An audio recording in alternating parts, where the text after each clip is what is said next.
Imagina estar atrapado en un ataúd de acero mientras el océano te aplasta por todos lados. Así fue para 30.000 submarinistas alemanes en la Operación Frambuesa, una campaña aliada que volvió el Atlántico un cementerio. Los cazadores se habían convertido en presas.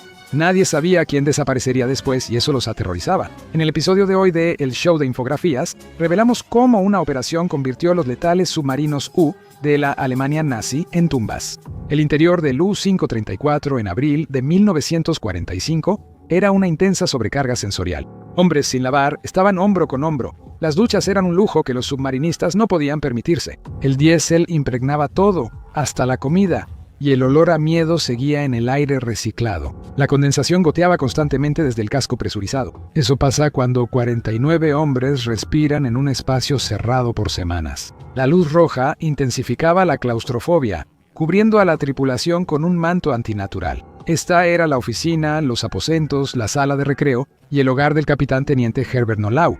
Todo contenido dentro de un tubo de acero bajo el Atlántico. Nolau comandó submarinos en 3 patrullas, acumulando 160 días. Él entendía bien el significado del ping del sonar aliado. En algún lugar sobre ellos, acechando en la oscuridad, las hélices de los destructores agitaban el agua. El sonido se hacía más fuerte, más cercano. Ser cazado bajo el agua era aterrador. La tripulación alemana no veía a su perseguidor. No podía huir ni contraatacar eficazmente. Cada vez que la tripulación de Nolau escuchaba el lejano estruendo de las cargas de profundidad, se quedaban en silencio. Habían estado jugando este juego durante 6 horas ya. Cada hombre conocía las probabilidades y las probabilidades eran que probablemente iban a morir. En la penumbra carmesí, esperaban conscientes de que la próxima explosión podría destruir su casco o hacerlos emerger, donde las tripulaciones de los destructores británicos llamaban a la masacre una cacería de pavos. El destino del U-534 fue un extraño epílogo a ese recuento sombrío. Nolau la llevó 2 veces en patrullas por el Atlántico Norte antes de salir de nuevo en mayo de 1945. El 5, días después de la rendición de Alemania, derribó un Liberator de la Real Fuerza Aérea sobre el Kattegat, pero fue hundida minutos después por otro Liberator del 86 Escuadrón. 9 cargas de profundidad la inmovilizaron y una última selló su destino al noroeste de Helsingør, Dinamarca. Curiosamente, la mayoría de la tripulación sobrevivió, algo inusual entre sus compañeros. Así fue la guerra submarina en 1945 y la Operación Frambuesa. El Atlántico había pasado de ser el terreno de caza de los submarinos a convertirse en un cementerio submarino con sepultureros increíblemente eficientes. Entonces, ¿cómo lo lograron? Primero, hablemos de estadísticas porque las cifras que justificaban operaciones letales como Frambuesa eran realmente asombrosas y existenciales. Entre 1939 y 1945 submarinos alemanes hundieron casi 2.800 buques mercantes aliados, más de 14 millones de toneladas. Esto equivale a hundir toda la marina moderna de Estados Unidos 3 veces. En 1942, Gran Bretaña consumía suministros más rápido de lo que los convoyes entregaban en la campaña. El almirante Karl Dönitz, comandante de la flota de submarinos y breve sucesor de Hitler, tras conocer el trabajo y el obituario de su jefe, basó su estrategia en matemáticas brutales. Él la llamó la guerra del tonelaje. Hundir barcos mercantes aliados más rápido de lo que los astilleros estadounidenses y británicos podían reemplazarlos. Gran Bretaña se rendiría por hambre sin que un soldado alemán pisara suelo inglés. De hecho, funcionaba. A principios de 1943, Dönitz comandaba 400 submarinos operativos y sus manadas de lobos estaban enviando alrededor de 60.000 toneladas de barcos al fondo cada mes. Eso era aproximadamente un gran barco mercante cada 2 horas, las 24 horas del día, durante semanas seguidas. El submarino tipo 7 era el Toyota Corolla de los submarinos en 1943. Era confiable y estaba en todas partes. Podía transportar 14 torpedos y recorrer 8.500 millas náuticas en una misión. Los barcos tipo 9 llegaron aún más lejos, apareciendo frente a las costas estadounidenses y en el Caribe. Cada torpedo que impactaba podía enviar 10.000 toneladas de carga y a decenas de marineros mercantes al helado Atlántico. La letalidad de los submarinos surgía porque Dönitz inventó la guerra submarina moderna al estudiar lobos y adaptar su caza en manada a tubos de metal bajo el agua. Los submarinos patrullaban en línea en las rutas de los convoyes en vez de cazar solos. Al avistar un convoy, el submarino transmitía su posición por radio, lo que los británicos podían interceptar. Seguían a los objetivos y transmitían actualizaciones mientras otros submarinos convergían. Cuando la manada se reunía, atacaban en oleadas coordinadas casi siempre de noche, aprovechando su bajo perfil para ser casi invisibles en el agua oscura. Los submarinos eran impresionantes hazañas de ingeniería. Un tipo 7C podía sumergirse a 750 pies en emergencias, soportando más de 350 libras por pulgada cuadrada de presión. Sin embargo, podían estar sumergidos días. La calidad del aire se degradaba hasta el punto en que, incluso si se les permitía fumar, encender un cigarro se volvía prácticamente imposible debido a la falta de oxígeno. En 1943 ya existían torpedos acústicos que localizaban el sonido de las hélices, lo que hacía casi imposible que los barcos mercantes lentos los evadieran. Era como darle a los lobos colmillos que buscan el calor. La ecuación de tonelaje y la superioridad tecnológica funcionaron de maravilla para Donitz y Alemania durante casi 2 años, hasta que de repente dejó de hacerlo. Mayo de 1943, llamado Mayo Negro en los círculos de submarinos, lo cambió todo. Donitz perdió 41 submarinos ese mes. Eso significa 41 de 240 submarinos operativos en 30 días. Fue un momento decisivo. La tasa de intercambio se invirtió drásticamente. Por cada barco aliado hundido, casi un submarino U era destruido. El 24 de mayo de 1943, Donitz hizo lo impensable. Retiró todos sus submarinos del Atlántico Norte. Por primera vez, se reconoció que los cazadores eran ahora presas. Los aliados descifraron Enigma, mejoraron el sonar, usaron aviones de largo alcance y cambiaron las reglas del juego. En 1944, la Operación Frambuesa era ya una campaña de exterminio. El Atlántico, un campo de batalla mortal, y los submarinistas alemanes sufrían las mayores pérdidas. La Operación Frambuesa no comenzó con nuevas y mejoradas cargas de profundidad, ni con equipo militar, sino con matemáticos y entusiastas de los crucigramas. Pensadores poco convencionales en Bletchley Park ya habían logrado lo imposible al descifrar el código Enigma naval alemán. La Unidad Táctica de los Enfoques Occidentales, creada en 1942 y dirigida por el capitán Gilberto Roberts, fue el grupo secreto detrás de las tácticas aliadas contra submarinos alemanes, compuesta en su mayoría por Wrens del Servicio Naval Real Femenino, incluidas matemáticas como Laura Janet House. Unidad Táctica de los Enfoques Occidentales, recreaba enfrentamientos de convoyes como juegos de guerra en una gran cuadrícula en el suelo. El equipo de submarinos veía todo el tablero, mientras que los comandantes de escolta jugaban con visibilidad limitada, reflejando la niebla del combate real. Al repetir estos escenarios una y otra vez, el equipo analítico de Unidad Táctica de los Enfoques Occidentales detectó patrones que los capitanes de submarinos estaban aprovechando. Muchos submarinos atacaban desde dentro de los convoyes tras colarse por la retaguardia en la oscuridad. La solución dio origen a la maniobra Raspberry. Tras el torpedeo de un mercante, los escoltas lanzaban cohetes, gritaban Raspberry y avanzaban por los flancos, iluminando el mar con bengalas. Watteau entrenó semanalmente a cientos de oficiales británicos y aliados en el uso de estas técnicas en convoyes reales. Los solucionadores de acertijos y matemáticos transformaron los juegos de guerra en tácticas reales. Su constante prueba y error, detección de patrones y entrenamiento metódico transformaron el Atlántico de patio de juegos de submarinos a cementerio táctico. Fue tan efectivo que para 1944 la inteligencia británica podía leer y predecir las órdenes operativas de Donitz casi tan rápido como sus propios comandantes las recibían.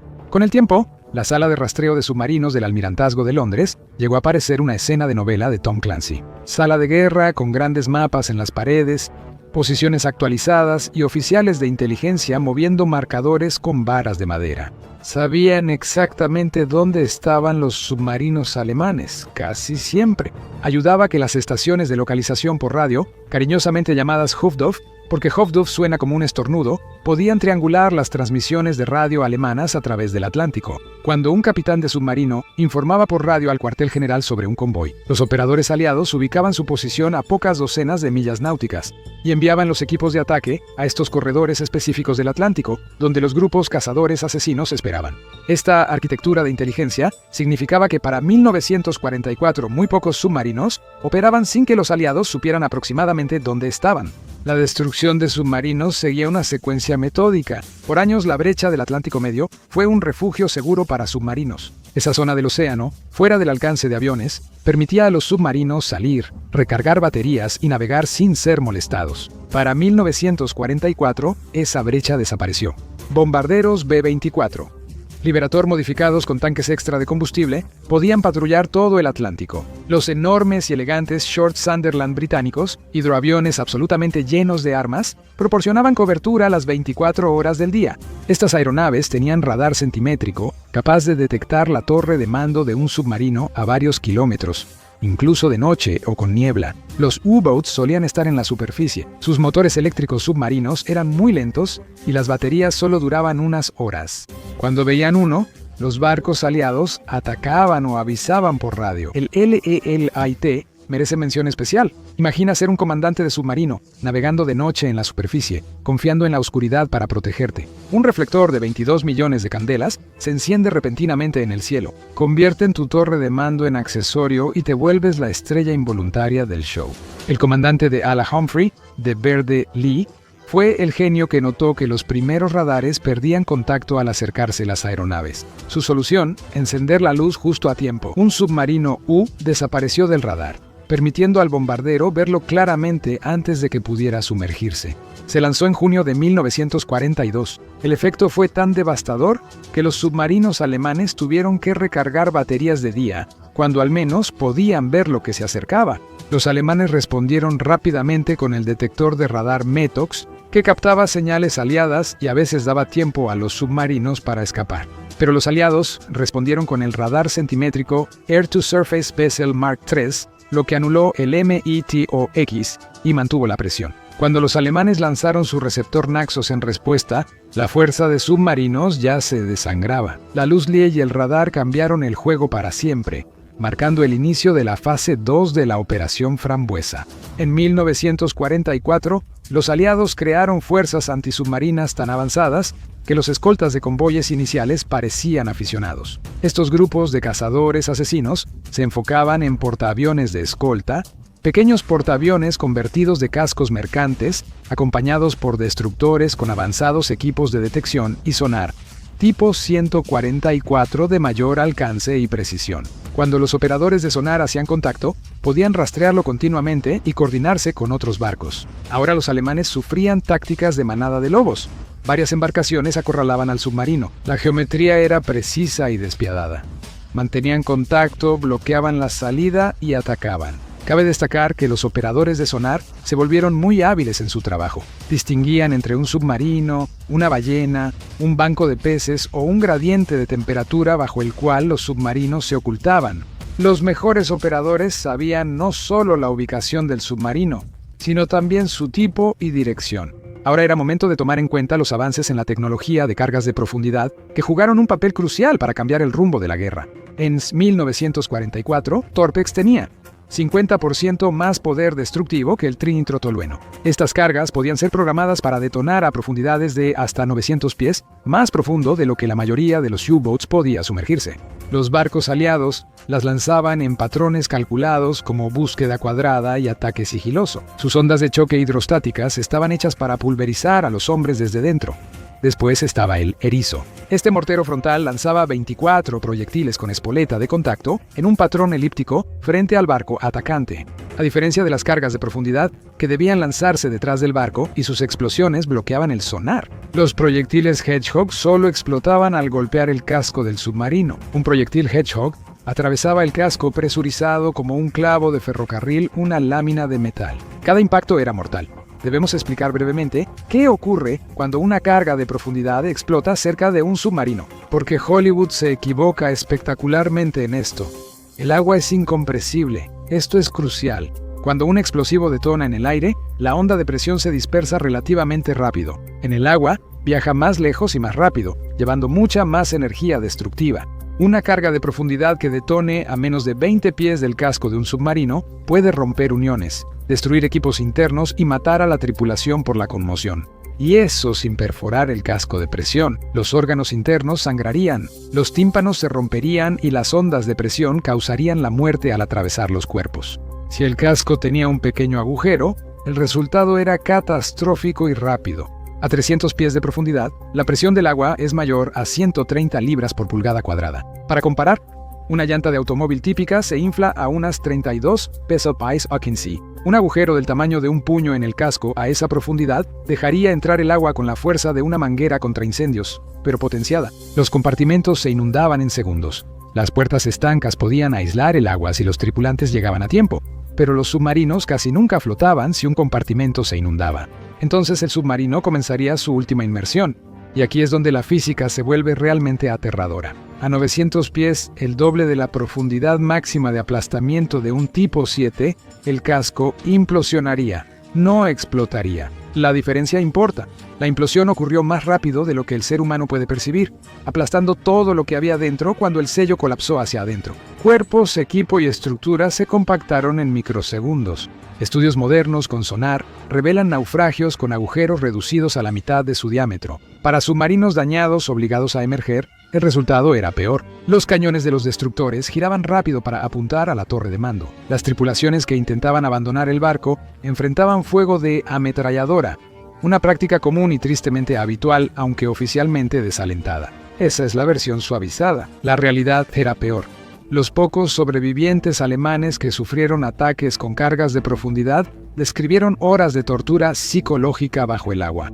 Los comandantes ordenaban navegación silenciosa por debajo de cierta profundidad, con toda la maquinaria detenida, los tripulantes respirando superficialmente y manteniendo un silencio absoluto. Los hombres seguían inmóviles, sin moverse, mientras las hélices de los destructores giraban arriba y explotaban cargas de profundidad. Los focos se rompían en sus casquillos y el aislamiento para reducir la condensación caía como nieve tóxica. Las líneas hidráulicas reventaron, rociando aceite que volvía todo resbaloso y apestaba a petróleo. Los medidores se agrietaron. Y siempre la pregunta martillando en la mente de cada hombre: ¿será la próxima explosión la que atraviese? Cuando el casco se rompía, casi nunca había tiempo para chalecos salvavidas o evacuaciones ordenadas. El Atlántico Norte promediaba 10 grados Celsius frío, suficiente para causar hipotermia mortal en menos de una hora, incluso al alcanzar la superficie. Pero la mayoría de los submarinistas nunca tuvo esa oportunidad. Se ahogaron en la oscuridad mientras el océano entraba a una presión imposible. Otros murieron al instante cuando el casco implosionó mientras descendía. Algunos se asfixiaron al quedar atrapados en el fondo por fallas en los sistemas de inmersión, sin poder expulsar el agua de los tanques de lastre y con el aire agotándose. Algunos submarinos se hundieron despacio, permitiendo que la tripulación notara lo que pasaba. Tiempo para escribir un último mensaje que nadie leería, rezar, maldecir o solo esperar en la oscuridad. Al pasar la aguja del manómetro, la marca de colapso, el casco emitió un chillido metálico al fallar el acero. Y luego, nada. Entre 1944 y 1945, cuando operaciones como Frambuesa fueron más eficientes, las pérdidas de submarinos alemanes aumentaron a niveles insostenibles. En 1944 se destruyeron 242 submarinos alemanes, casi uno cada día y medio. Alemania producía submarinos, entrenaba tripulaciones y los perdía más rápido de lo que podían completar una patrulla de guerra. En enero de 1945 se perdieron 13 submarinos y en febrero 21 más. Cuando Alemania se rindió en mayo de 1945, Donetsk solo tenía 150 submarinos operativos de más de 400 que hubo. Las zonas de ataque específicas de la Operación Frambuesa se reflejaron de manera dramática en los datos. Los accesos a los puertos franceses ocupados por Alemania, como Brest, Lorient y Saint-Nazaire, quedaron como cementerios señalados por los alemanes. Los submarinos que partían en patrulla enfrentaban corredores de aviones y grupos cazadores asesinos. Hasta los submarinos que superaban las defensas costeras hallaban el Atlántico como territorio hostil. La bahía de Vizcaya se ganó el apodo de Valle de la Muerte entre los submarinistas alemanes. Cuando los marineros empiezan a nombrar características geográficas con nombres relacionados con la muerte, sabes que la moral está por los suelos. Donitz los seguía enviando. Las órdenes son órdenes, aunque sean sentencias de muerte. La arqueología submarina moderna se ha convertido en algo parecido a la patología forense para la guerra naval. Se han identificado y mapeado más de 200 naufragios de submarinos en el Atlántico, cada uno con una historia sobre cómo murió. Ejemplo, el U-515 fue hundido por el United States Ship Chatelain el 9 de abril de 1944. El sonar de barrido lateral revela daños típicos de proyectiles Hedgehog. La proa está destrozada por impactos que atravesaron el casco de presión. El submarino se hundió en menos de 2 minutos y murieron 16 de los 60 hombres a bordo. Los 44 sobrevivientes fueron rescatados porque el mar estaba calmado y el ataque fue de día. Esos dos factores, el mar en calma y la luz del día, rara vez coincidían. La mayoría de las tripulaciones de submarinos hundidos lo hicieron de noche y con mal clima, por lo que los sobrevivientes casi no tenían posibilidades. El U-546 fue destruido el 24 de abril de 1945 por 8 destructores coordinados, demostrando el poder de una fuerza abrumadora. Este naufragio indica que fue sorprendida en la superficie por aviones, obligada a sumergirse mientras estaba dañada y luego cazada sistemáticamente durante 11 horas. Es difícil imaginar estar 11 horas en un submarino dañado mientras 5 barcos lanzan cargas de profundidad. Al final, la parte trasera se aplastó. Al salir a la superficie sin control, los marineros que huían del submarino enfrentaron fuego de los cañones de cubierta. Gran parte de la tripulación sobrevivió, y solo porque un capitán de destructor, en contra de las órdenes establecidas, cesó el fuego para permitir el rescate. Ese capitán probablemente salvó 33 vidas. 8 sobrevivientes luego fueron torturados por militares estadounidenses. El impacto de la Operación Frambuesa fue más allá de los submarinos que destruyó. El impacto psicológico en las tripulaciones de submarinos sobrevivientes se volvió un factor que el cuartel general naval alemán no pudo ignorar. A inicios de 1945, algunos submarinos pasaban patrullas enteras sumergidos en aguas lejanas, evitando el combate y solo tratando de sobrevivir hasta el fin de la guerra. Las tripulaciones que sí entraban en combate se enfrentaban cada vez más a sentimientos de motín. Las órdenes de Dönitz eran cada vez más desesperadas y desconectadas de la realidad. Ordenó a los submarinos atacar sin importar el riesgo, sabiendo que la mayoría no regresaría. Varios comandantes desobedecieron órdenes y se mantuvieron sumergidos esperando la rendición alemana. Otros obedecieron y desaparecieron. El Atlántico los engulló, dejando solo una mancha de aceite y algunos escombros flotantes. Con la amenaza de los submarinos neutralizada, las rutas de convoyes de América a Gran Bretaña se convirtieron en caminos confiables para el material de guerra. La invasión del día D en 1944 fue posible porque la Operación Frambuesa y campañas similares despejaron las rutas occidentales de submarinos. El fondo del océano conserva la mayoría de las tumbas de submarinos y sus víctimas intactas. El sonar revela que están dispersos en el lecho marino, monumentos a la capacidad de la guerra industrial de matar de manera eficiente y sin piedad. El agua es fría, oscura y silenciosa. El acero se corroe desde hace 8 décadas. Los muertos esperan en las profundidades desde 1945. Ya no están esperando ser rescatados. Solo reconocimiento de que estuvieron, lucharon, murieron y de esa guerra. Bajo el agua es quizás el peor tipo.